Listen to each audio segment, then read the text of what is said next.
And breaking news in the case of that horrific abuse story out of West Virginia. A young black woman was reportedly stabbed, choked, and sexually assaulted and beaten by a group of people for about a week. NBC's Justice correspondent Pete Williams has some new information. Pete, many people had looked at this case, and because it was a young black woman and those who abused her were 6 white individuals, some had said there should be federal hate crime charges. Will there be those charges?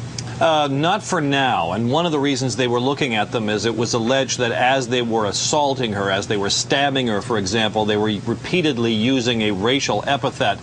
But now, after looking at the case more closely with the state officials, the federal government has deferred any prosecution in this case, so they're going to bow out for now and leave it up to West Virginia authorities to prosecute.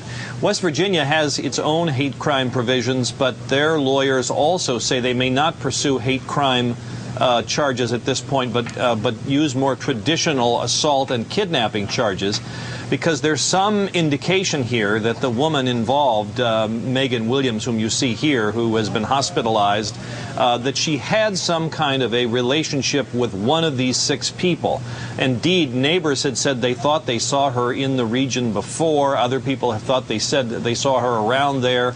So for now, the prosecutors are deferring any of those charges and will concentrate on more traditional charges.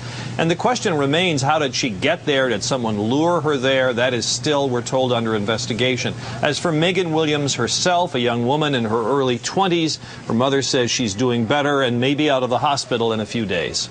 Nora. Pete, it really is, the details of this case are just sick to read about. I mean, she was held for a week and allegedly abused by 6 individuals who, my understanding is, all have criminal backgrounds.